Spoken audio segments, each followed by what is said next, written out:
Salut à tous, bienvenue pour ce débrief médiocre France-Italie, dans le cadre de la troisième journée de la Coupe d'automne des Nations.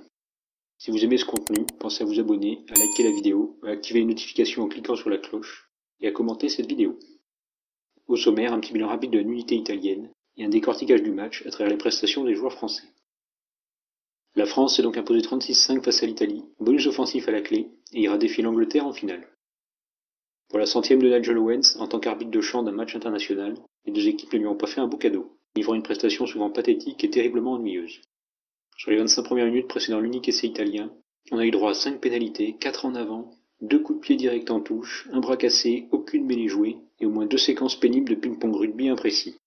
La seule éclaircie de cette période est cette action française correcte, et elle se conclut par un énième en avant.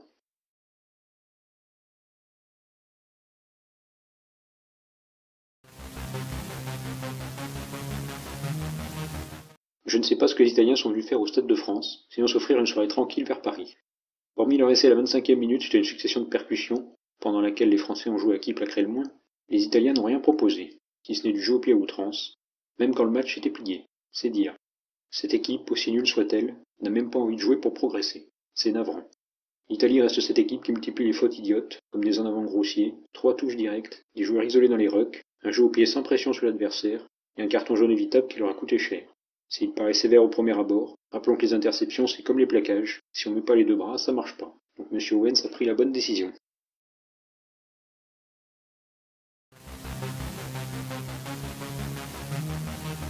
La première ligne toulousaine Netti, Movaca, Aldeguerri était pleine de promesses en termes de jeu et d'automatisme, et ça a été une énorme déception.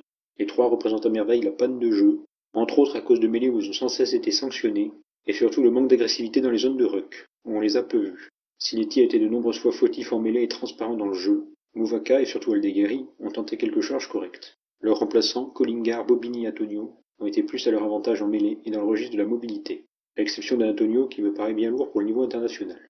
En deuxième ligne, les novices Guerassi et Pesanti ont manqué également de présence sur les rucks, ont fait chacun une faute, Guerassi au sol et Pesanti en défense sur l'essai italien. Mais Pesanti a délivré quelques bons tampons en défense. Au crédit du discret Guerassi, une touche volée avant l'essai de Gabin Villière. L'ailier venu du 7 et à la vitesse supersonique a été bizarrement plus agressif que le 5 de devant. En troisième ligne, on retrouve trois des meilleurs joueurs côté français, ou du moins les plus actifs.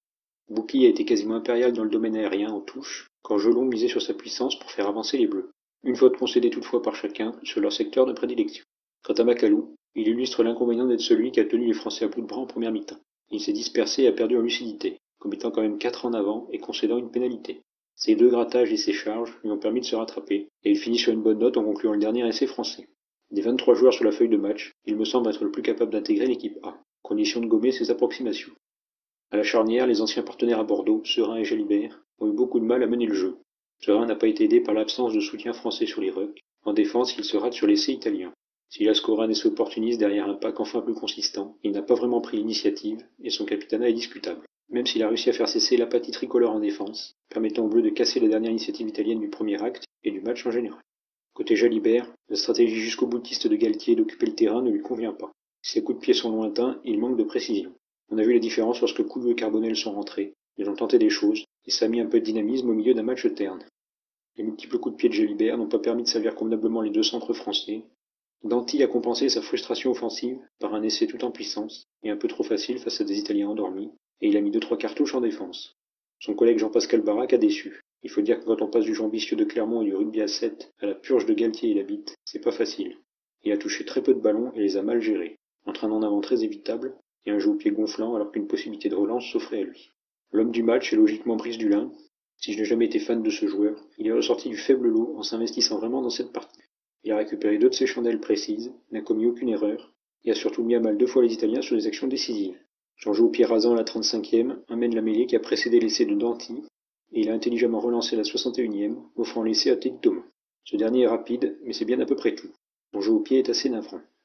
Je passe vite sur Caso et Moefana, propres, et sur le pauvre Rebadge, qui est rentré beaucoup trop tard.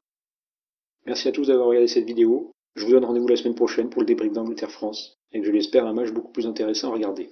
À bientôt!